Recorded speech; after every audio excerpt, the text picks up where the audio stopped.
Quando o sol se põe e a escuridão abraça Amparo, é aqui, no Jardim Público, onde uma das histórias mais estranhas ou memoráveis aconteceu.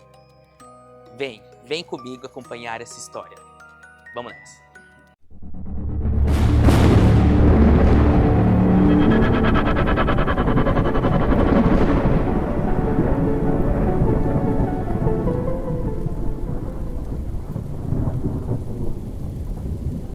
Ao se aventurar nesse perímetro, populares dizem que ouvem sussurros, vozes, coisas estranhas.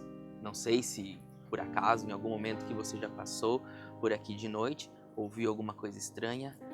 Afinal, dizem que aqui, em algum momento, existiu um cemitério indígena. Será que é verdade?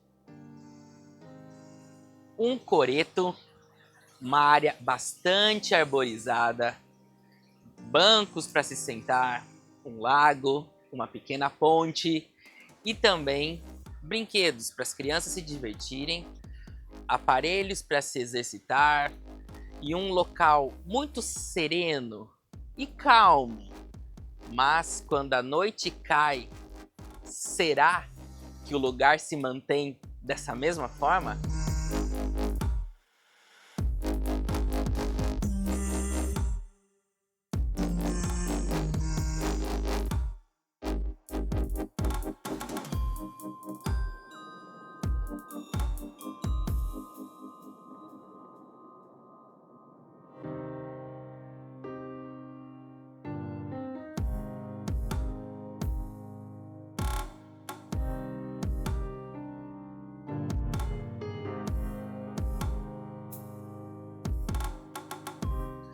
Para preservar a identidade da nossa personagem principal, o nome dela será trocado.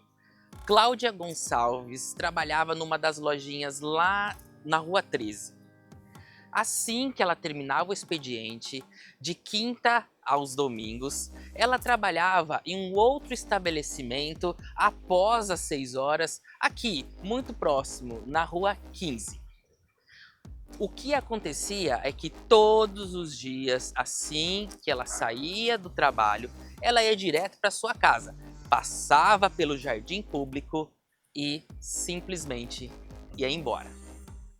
Numa sexta-feira, uma sexta-feira qualquer, como ela sempre fazia, trabalhava na Rua 13, partia para a Rua 15 e então voltava para casa, sempre fazendo esse caminho.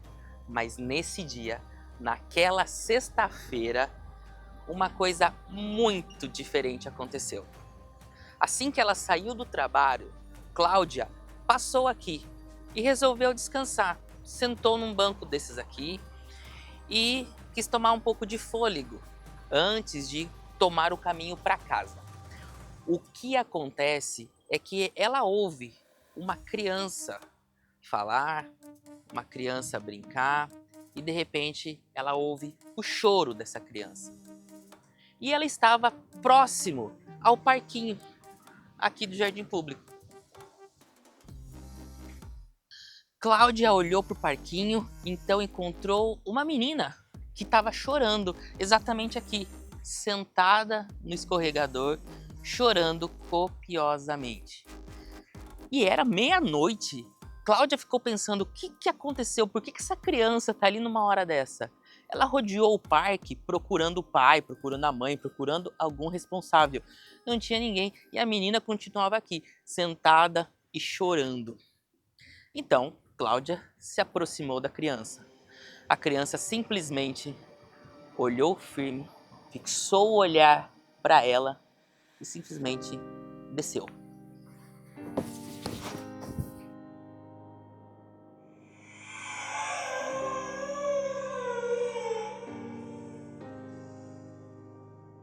Descer do escorregador, a criança começou a correr para baixo e para cima, subia na escada, descia no outro escorregador, voltava e não dava bola para Cláudia. E Cláudia tentando falar com a menina, perguntando: quem é sua mãe?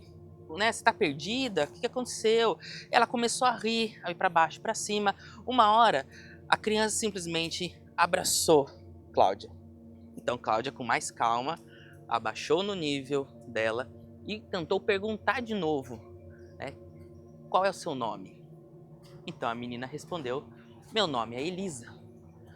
Após dizer o próprio nome, a criança simplesmente ficou estática. Começou a olhar para o chão e lá ficou por um tempo.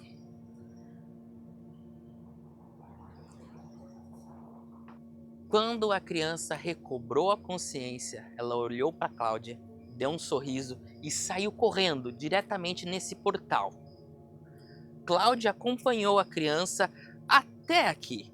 Só que quando ela olhou para o lado, não tinha ninguém.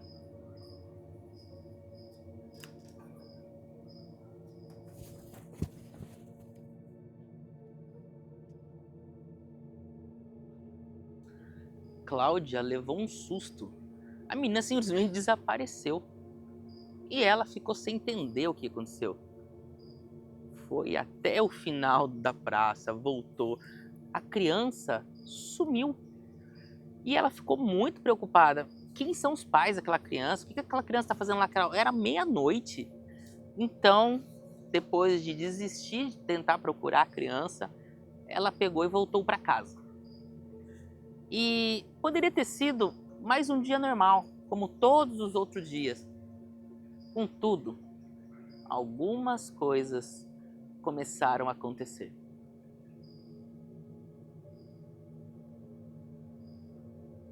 Muitas coisas começaram a acontecer dentro da casa de Cláudia. As portas começaram a se abrir do nada. Coisas começaram a se quebrar.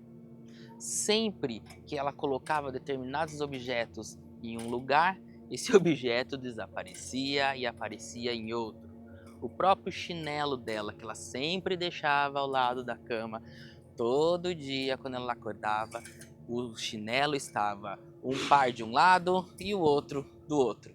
E isso foi acontecendo dia após dia. No início, a Cláudia realmente achava que era coisa da cabeça, que realmente ela estava sendo uma pessoa esquecida e que ela estava ouvindo barulhos e coisas onde não existiam. Mas passou a primeira semana, a segunda semana, até que um dia de muita chuva e trovão e raio, ela, no quarto dela, nas cobertas, ela sentiu alguém entrando debaixo dos lençóis. E quando ela levantou desesperadamente, procurando o que tinha acontecido, nada, não tinha nada. Todas as vezes que chovia, se tivesse trovão, ela sentia alguma coisa entrar para debaixo dos cobertores. Foi nesse momento que ela começou a se preocupar com tudo o que estava acontecendo. Cláudia então resolveu procurar a igreja e nada adiantou, as coisas continuaram acontecendo. Ela procurou o padre, procurou o pastor e não adiantava. Coisas estranhas viviam acontecendo na casa dela.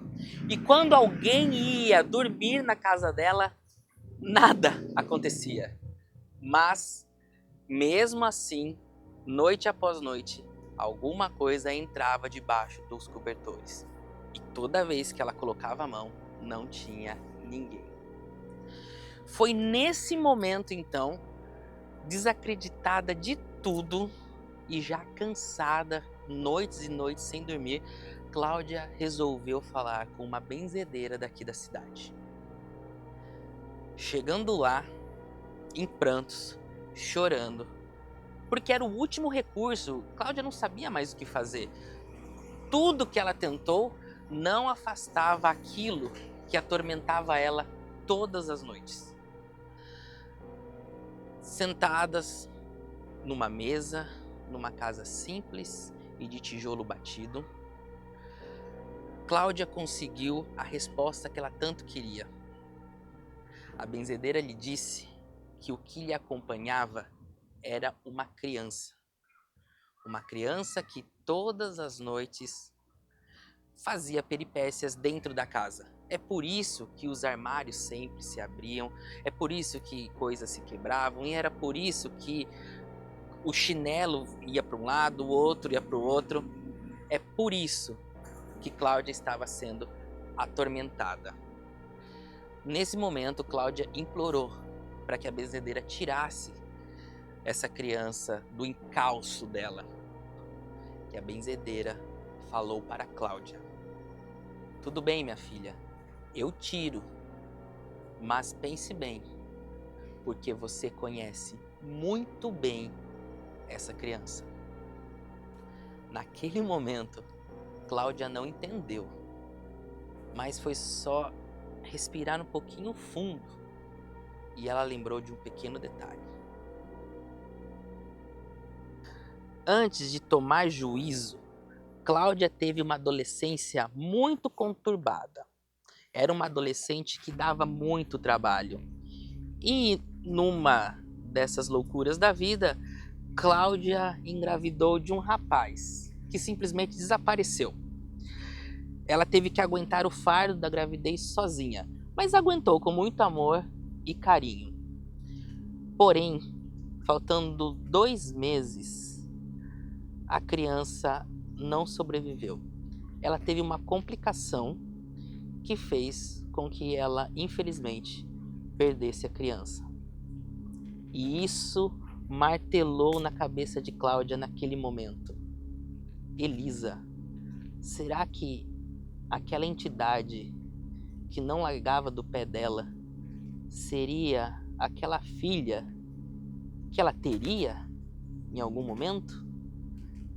Cláudia pensou e pediu para que a benzedeira não tirasse a entidade e simplesmente foi embora para casa e aprendeu a conviver com a criança. Porque foi naquele momento que ela também entendeu o porquê que quando chovia e os trovões batiam perto da casa, a entidade entrava debaixo dos cobertores. A criança estava com medo. E é por isso que quando tinha alguém na casa dela, a criança entrava para debaixo das cobertas, porque a criança sentia medo. E Cláudia, por muito tempo, aprendeu a conviver com aquilo que talvez, supostamente, seria a filha dela.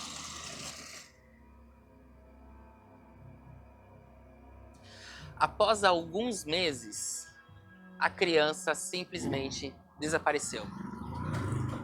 E para Cláudia ficou apenas a saudade. Depois de uns 2 anos, Cláudia conheceu uma pessoa, se envolveu com a pessoa e, com o tempo, se casou. Ela teve uma filha.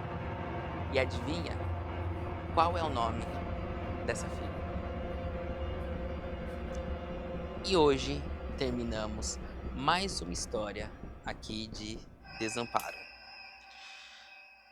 Então, para diminuir as aflições e para trancafiar todo o mal, essa representa a segunda história de Desamparo. Meus amigos, se é verdade ou não, eu só sei que tudo faz parte do doce eterno desamparo.